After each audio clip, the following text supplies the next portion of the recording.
నమస్కారం, వార్తలకు స్వాగతం. ముందుగా ముఖ్యాంశాలు.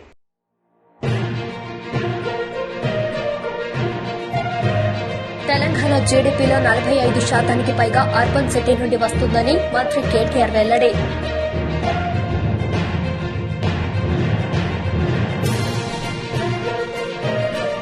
వృత్తి భద్రత, ఆర్థిక భద్రత, ఇతర సమస్యలపై పవన్ కళ్యాణ్ కి వినతి పత్రం అందించిన రేషన్ డీలర్లు.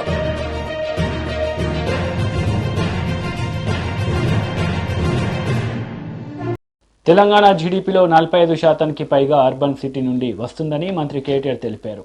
ముఖ్యమంత్రి కేసీఆర్ నాయకత్వంలో తెలంగాణ రాష్ట్రం అభివృద్ధి పథంలో దూసుకుపోతుందన్నారు. తాజ్ డెక్కన్ హోటల్లో టైమ్స్ ఆఫ్ ఇండియా ఆధ్వర్యంలో నిర్వహించిన రీప్లానెట్ కార్యక్రమంలో ముఖ్య అతిథిగా కేటీఆర్ పాల్గొని మాట్లాడారు.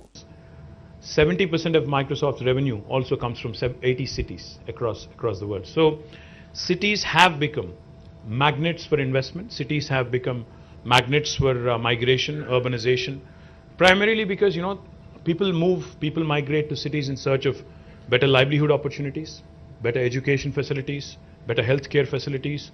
In general, better living standards is what they come in anticipation of.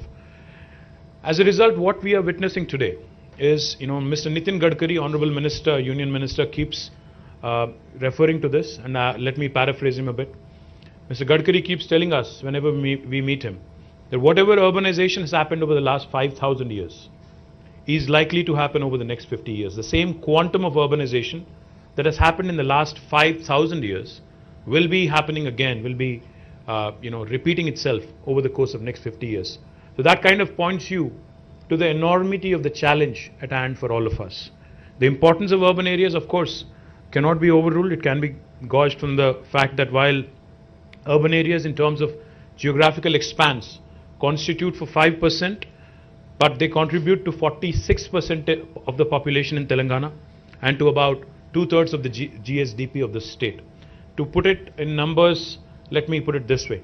If you look at Telangana as a state, our geographical area that the state currently kind of covers or extends to is about 1,12,000 square kilometers, out of which Hyderabad alone is 675 square kilometers.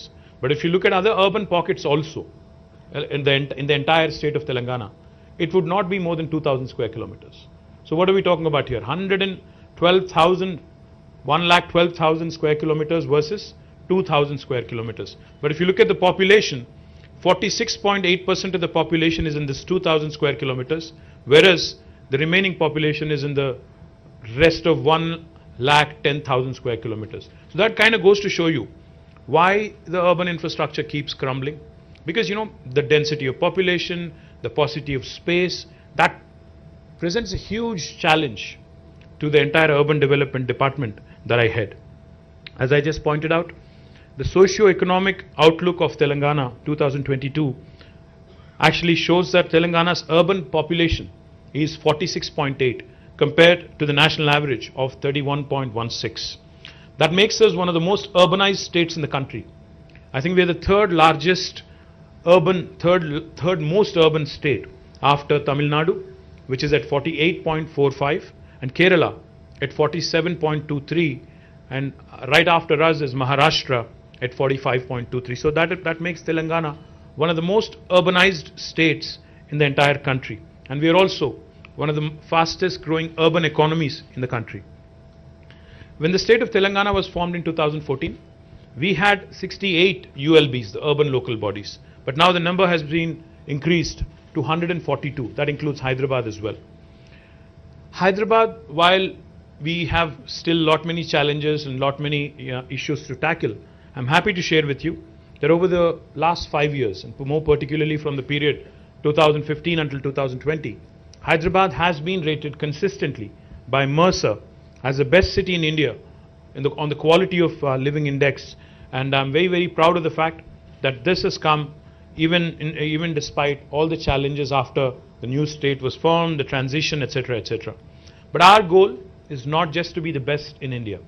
Our ambition is larger. We are audacious in terms of vision, because our Honorable Chief Minister will not rest on laurels. He's not somebody who's content being known as the best in India. He's given us a task He's asked us to be one among the best cities, best top 25 cities in the world in terms of livability index. And that's a humongous task. Because if you look at the global rankings, while Hyderabad is number one in India in terms of livability, on the world index we are still 140. So that gives us another huge task in terms of moving up that ladder, because it's a huge task. So what are we doing? What are we trying to do to ensure that we live up to that vision? What are we trying to do to ensure that Hyderabad actually becomes a sustainable city in terms of all the methods, practices that we follow? One of the things I will talk about today, which I'm very proud of, our Metro Water Supply and Sewerage Board's MD is here, Dana Kishore. Let me also tell you something that I'm truly proud of.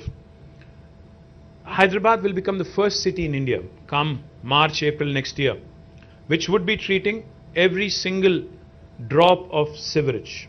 We have undertaken a humongous task, are setting up nearly 31 sewerage treatment plants with a capacity of 1,259 MLD of sewerage waste, costing us about 3,866 crore. And once completed at a secondary level, this treatment would be of secondary level and backed by legislation. This will make Hyderabad, among all Indian cities, the first city to have achieved 100% treatment of sewerage, which I'm very proud of. And I do believe this will set a new benchmark for the rest of India. Now, how do we plan to reuse this water, treated water? We plan to reuse in construction, because construction is happening very aggressively across the city and also neighboring areas. We plan to mandate utilization of treated water by all the builders and construction companies, and we also will be using it for landscaping activities and horticulture activities. We could potentially also, in fact, use this water, treated water, to cool the furnaces and thermal plants and to do a number of other things as well. The second important intervention that I would like to talk about is effective management of surplus runoff water, especially during floods in Hyderabad. A lot of people complain, a lot of people talk about how cities in India, cities across the world are not equipped, fully to handle flood-like situations. Robin talked about climate change. Climate change, global warming was a topic that we used to read about in newspapers. Look at it, glance at it for a minute, and then used to say, okay, this is not my concern. This possibly is happening elsewhere in the world, not in my backyard. That was the approach earlier. But now, we all know climate change is real. It's already knocking on your doors. It's already at your doorstep. It's affecting all of us. As a person who's involved in public life, as a policy maker, I've been witnessing some very disturbing changes across different seasons. We are now accustomed to unseasonal rains in October. And we are also accustomed to, unfortunately, late arrival of monsoons. We are also accustomed to cloudbursts. And we are accustomed to 45, 46 degrees temperatures in summer. Now, these are unusual patterns. These are exceptional patterns. But looks like exception is going to become the norm. Expecting the unexpected is going to be the challenge for governments. I cannot take cover, I cannot take an excuse to my citizens stating పెంచిన పరీక్ష ఫీజులను వెంటనే తగ్గించాలని PDSU నగర committee ఆధ్వర్యంలో ప్రభుత్వ గిరిరాజ్ కళాశాల principal doctor Rammohan కి వినతి పత్రం అందజేశారు. ఆధ్వర్యంలో ఈ రోజు గిరిరాజ్ ప్రభుత్వ కళాశాల ప్రిన్సిపల్ గారికి వినతి పత్రం అందజేయడం జరిగింది. ఈ సందర్భంగా ఇక్కడ చదివేటువంటి విద్యార్థులు పేద మధ్యతరగతి వారే ఉన్నారు. అధిక మెరిట్ ను ర్యాంకు సాధించి కూడా ఈ రోజు అధిక మొత్తంలో పరీక్షా ఫీజులను చెల్లించాల్సిన దుస్థితి ఏర్పడింది.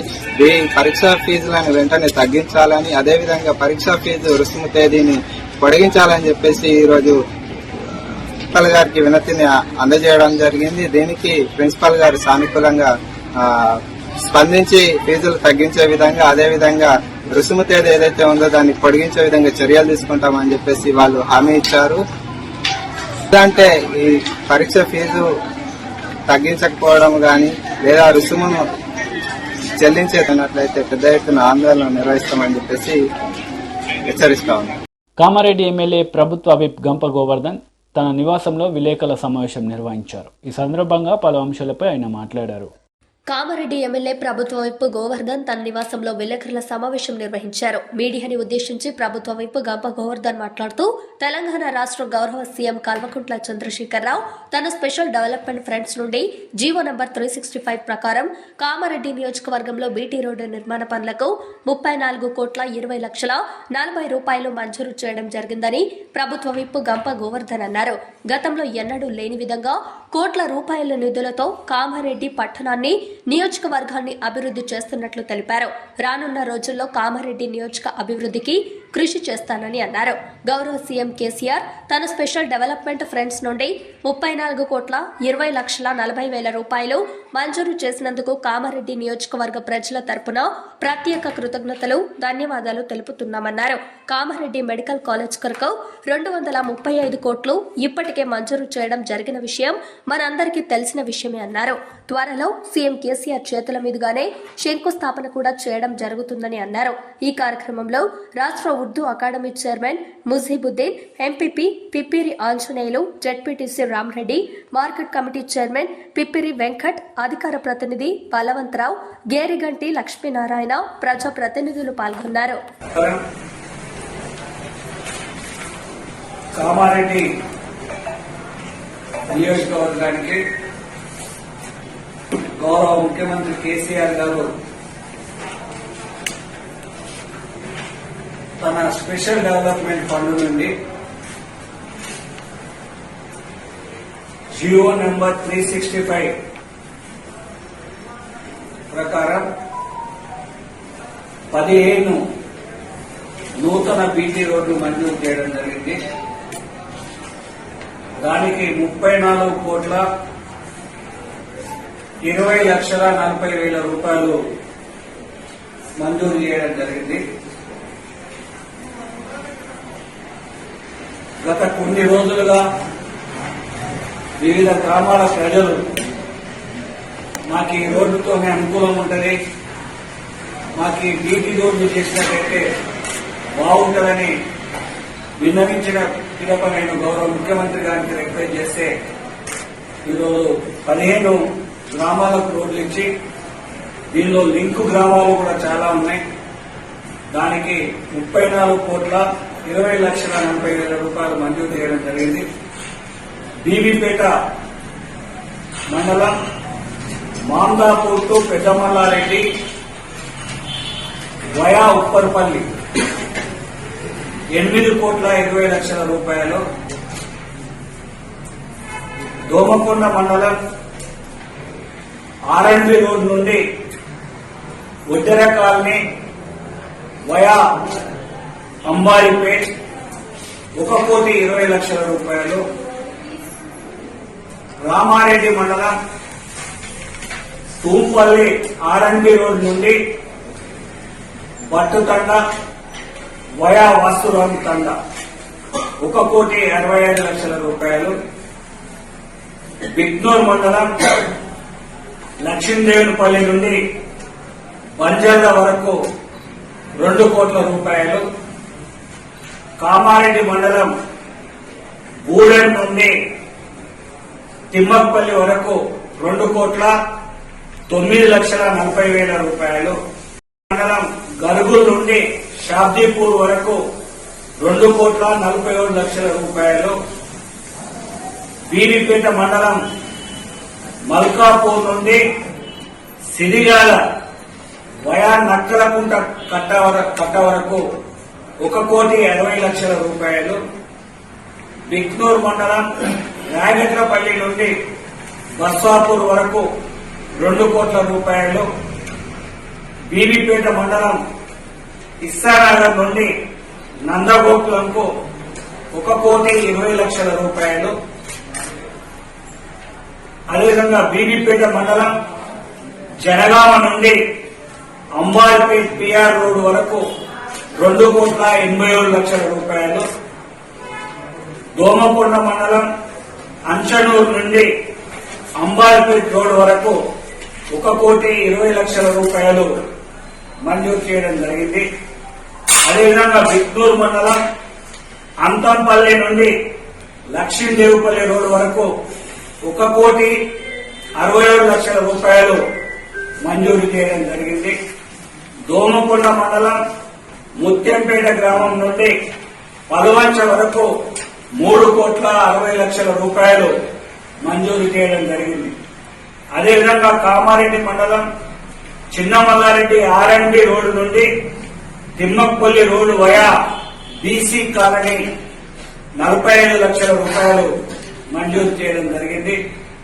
అదేవిధంగా బిక్నూరు మండలం తిప్పాపూర్ R&B రోడ్ నుండి మల్లికార్జున నగర్ వరకు 2 కోట్ల రూపాయలు మంజూరు చేయడం జరిగింది.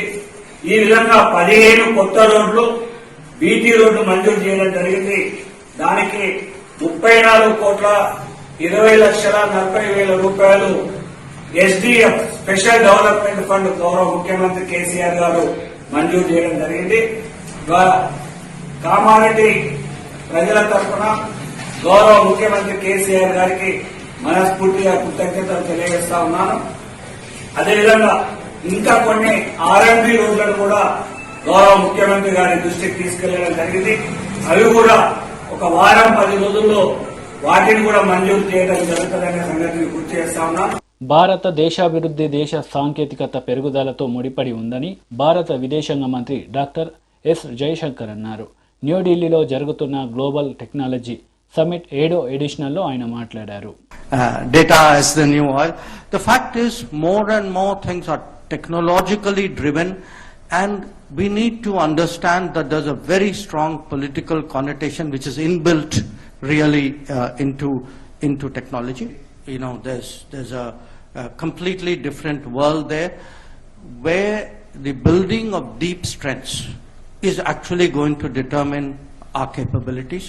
So, to my mind, in a way, you know, what we in India call Atmanirbhar Bharat, which is like a self-reliant India. You can say a kind of an economic strategic autonomy. That is today going to be key for global rebalancing.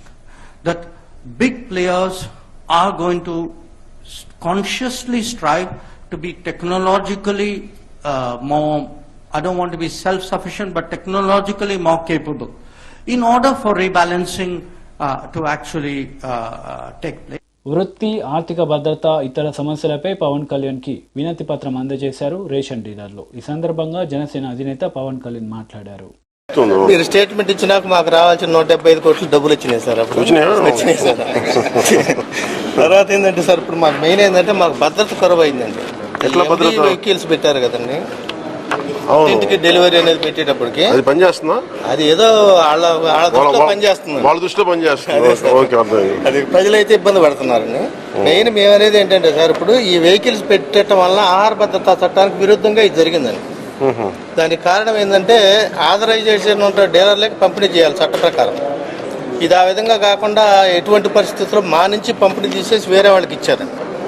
ఆహార భద్రతా చట్టం ఏం చెబుతుందంటే, డీలర్లు అనేవాళ్ళు ఈ PDS సరుకులు అమ్ముకుంటే ఆ కమిషన్ కుటుంబం జీవించడానికి చాలదు కాబట్టి ప్లస్ నాన్ పీడిఎస్ సరుకులు కూడా అమ్ముకోండి, ఒక 10,000 రూపాయలు అదనంగా మీరు సంపాదించుకుని ఆదాయం పొందమన్నారు సార్. 2019లో జీవో నెంబర్ 5 ఇచ్చారు సార్. చనిపోయిన డీలర్లకు ఎవరికైనా 15,000 రూపాయలు మట్టి ఖర్చులు కానీ, సంక్షేమ నిధి కానీ, హెల్త్ కార్డులు, ఇన్సూరెన్స్ సౌకర్యం కల్పించారు సార్. అది ఇంతవరకు అమలు చేయలేదు సార్. ఇంకోటి ఏంటంటే దిగుమతి కూలి కూడా రద్దు చేశారు సార్. అది 2019 ఏప్రిల్ నుంచి అమలు రావాల్సినటువంటి సర్క్యులర్ని టుడే వరకు కూడా అది అమలు చేయలేదు సార్. దానివల్ల మాకు నెలకు ఒక 4 కోట్ల రూపాయలు ఆదా అవుతుంది సార్. ఈ వ్యవస్థ పుట్టిన దగ్గర నుంచి ఖాళీ గోతాలు అనేది డీలర్లకే చెందుతున్నాయి సార్. మనం బియ్యం పంపిణీ చేసిన తర్వాత మిగిలిన గోతాలు డీలర్లు అమ్ముకుని ఆదాయం పొందుతున్నారు సార్. అది ఇటీవల ఏం చేశారంటే జీవో నెంబర్ 10 ఇచ్చి ఆ ఖాళీ గోతాలు కూడా డీలర్ల దగ్గర నుంచి తీసుకుని అవి ఏం చేస్తున్నారంటే ప్రభుత్వం అమ్ముకునుద్దండి. ప్రభుత్వం గోతాలు కూడా అమ్ముకుంటుందా? ఖాళీ గోతాలు కూడా దానివల్ల మాకు సంవత్సరానికి 100 కోట్లు లాస్ సార్. మాజీ ఎమ్మెల్యే ధూళిపల్ల నరేంద్ర కుమార్ మీడియా సమావేశం నిర్వహించారు. ఈ సందర్భంగా పలు అంశాలపై ఆయన మాట్లాడారు. అదేవిధంగా ఇవాళ మనం చూస్తా ఉన్నాం, దాదాపు 15,000 కోట్ల రూపాయల గత ప్రభుత్వం రాజధాని అభివృద్ధి మీద ఖర్చు పెడితే సాఫీగా సాగాల్సిన రాజధాని పనుల్ని గందరగోళంలోకి నెట్టి చలిమంటలు కాల్చుకుంటా ఉన్నారు ఈ ప్రభుత్వం, జగన్మోహన్ రెడ్డి గారు అని చెప్పి నేను తెలియజేస్తా ఉన్నా.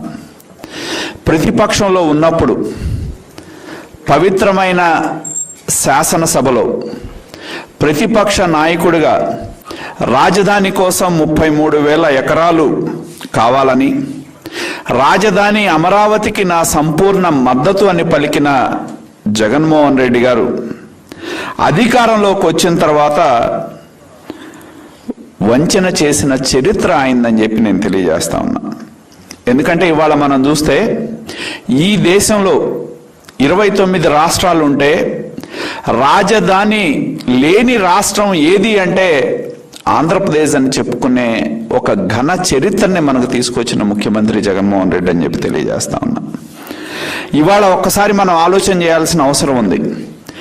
ఏదైతే ఇవాళ రాజధానికి సంబంధించిన చట్టం మీద, రాజధాని మార్పుకు సంబంధించి ప్రభుత్వం ఏదైతే చేసిందో దాన్ని హైకోర్టు కొట్టివేస్తే దాని మీద ఇవాళ సుప్రీంకోర్టులో అప్పీల్ చేసిన విషయం, ఎంతో కాలయాపన చేసిన తర్వాత సుప్రీంకోర్టులో అప్పీల్ చేసిన విషయాన్ని మనం చూడటం జరిగింది.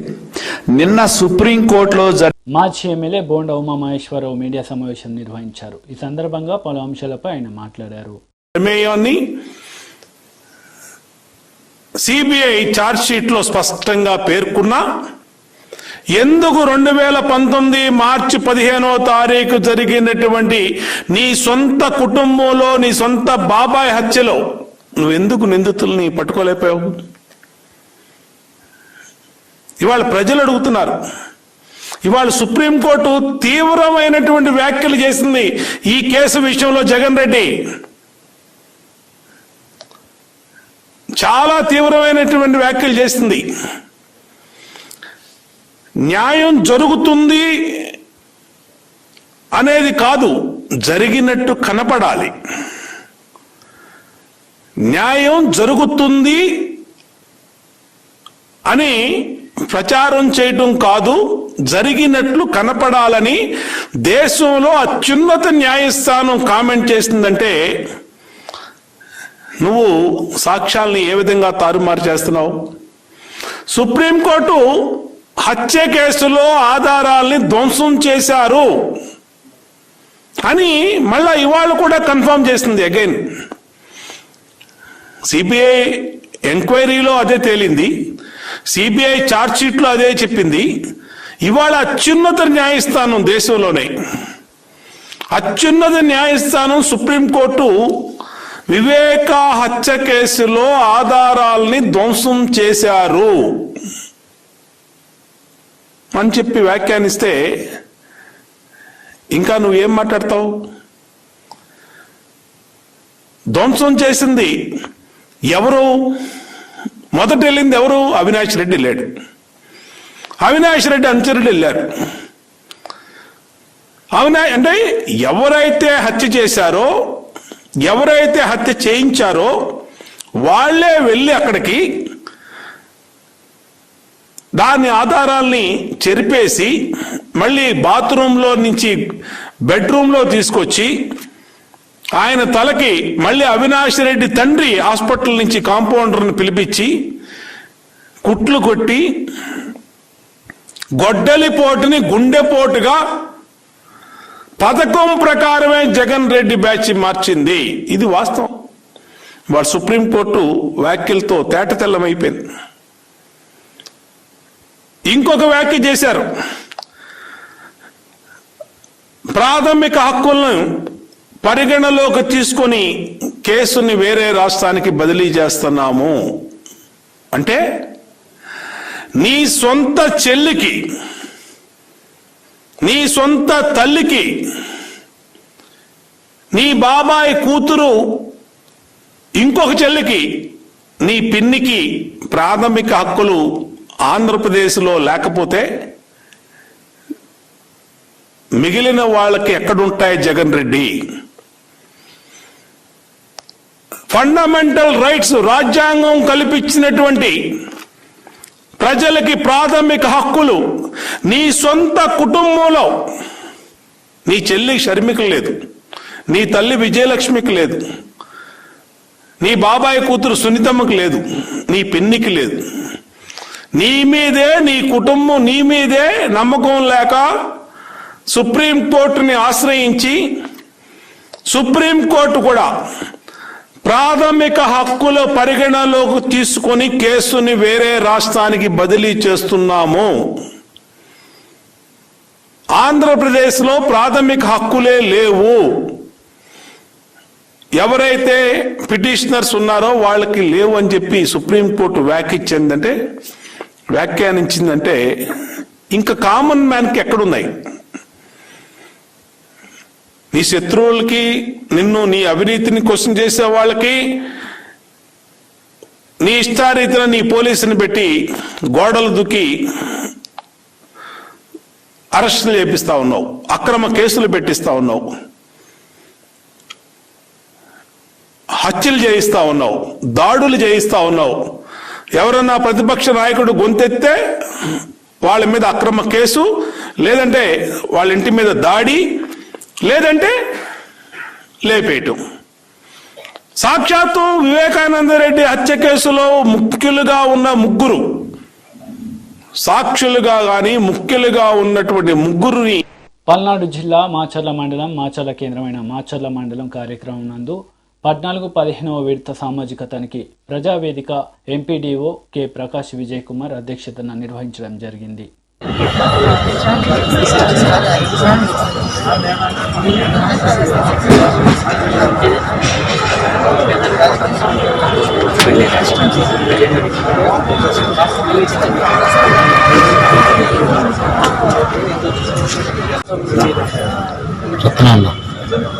మరి నువ్వు చెప్పిన వివరణ ఏం రాయలేదా?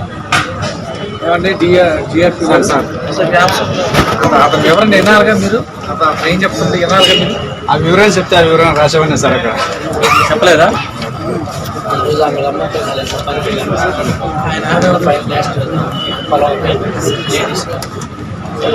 సార్ ఇప్పుడు చేపిస్తారా చేపించరా?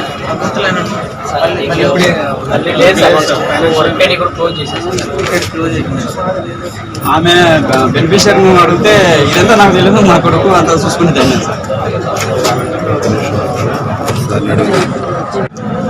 లెవెలింగ్ వర్క్లు ఎక్కడ కూడా ప్రాబ్లం లేదు, సదరంగా జరిగేది రిపోర్ట్ ఇచ్చారు. మొక్కలు మాత్రం రోడ్లో నాటి మొక్కలు చనిపోయి అన్నీ కూడా తిరిగి మళ్ళీ నాటించేదానికి ఆదేశాలు ఇచ్చాం. అది ఇన్షూర్ చేసుకుంటాం. కొన్ని ఏరియాలో ఇగ్నోర్ చేశానన్నారు, నిజమేనా? ఇట్లా మొక్కలు నాటే విషయంలో కూడా కొన్ని నాకు అవసరం లేదు అన్నట్లుగా కూడా కొన్ని వాదనలు వినిపిస్తున్నాయి, నిజమేనా? ఎవరు అవసరం? విలేజర్స్ వద్దంటున్నారా? మనకి పల్నాడు ఏరియాలో ఇక్కడ ఈరోజు మన మాచర్ల మండలంలో సోషల్ ఆడిట్ ఓపెన్ ఫోరం జరుగుతుంది. ఈ ఓపెన్ ఫోరంలో గడిచిన 2 సంవత్సరాలు అంటే 2021, 2022 ఈ 2 సంవత్సరాలకు సంబంధించినటువంటి ఉపాధి హామీలో జరిగినటువంటి పనులన్నిటికి సంబంధించి మరి గత వారం 10 రోజుల నుంచి మన సోషల్ ఆడిట్ బృందాలు గ్రామాల్లో తిరిగి వర్కులన్నింటినీ కూడా పరిశీలించి, అలాగే బేసిక్ సంబంధంతో కూడా డోర్ టు డోర్ వెళ్ళి మాట్లాడటం జరిగింది. సో ఈ గడిచిన 2 సంవత్సరాల్లో జరిగినటువంటి ఉపాధి హామీ పనులకు సంబంధించి పూర్తిగా వాళ్ళన్నీ కూడా రిపోర్ట్స్ తయారు చేసుకొని ఈరోజు మనకి ఇవ్వడం జరిగింది. సో దీని మీద ఈ ఓపెన్ ఫోరంలో ప్రతి విషయం కూడా ఇక్కడ ఉన్న ప్రజలందరూ కూడా తెలియజేయడం జరుగుతుంది. మనం చూస్తే ఈ 2 yearsలో మరి 2021లో దాదాపు 4,88 లక్షల రూపాయల పనులు జరిగినాయి. మరి 21-22లో 16 కోట్ల విలువైన పనులు జరిగినాయి.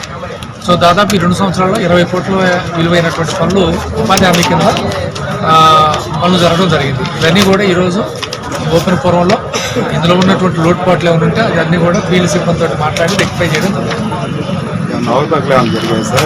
అంటే మనం ఇప్పుడు 3వ పంచాయతీ ఇప్పుడు నేను చేస్తుంది, ఇంకా దాదాపు 12 పంచాయతీలు చూడాలి. ఇప్పటివరకు అయితే ఈ 3 పంచాయతీల్లో మనకి హౌసింగ్ లెవెలింగ్లో కానీ ఎక్కడ కూడా మనకు పొరపాట్లు ఏం రాలేదు. ఇంకా ఉంది కాబట్టి నేను ఇప్పుడు మీతో చూసాక మాట్లాడతాను. సార్ రిటర్న్ కంప్లైంట్ ఇస్తున్నారా? ఇప్పటివరకు నాకు రాలేదు. వార్తలు ముగించే ముందు ముఖ్యాంశాలు మరోసారి.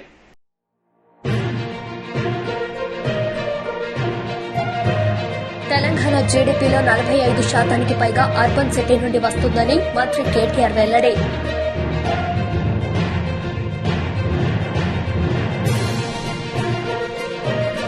వృత్తి భద్రత, ఆర్థిక భద్రత, ఇతర సమస్యలపై పవన్ కళ్యాణ్ కి వినతి పత్రం అందించిన రేషన్ డీలర్లు.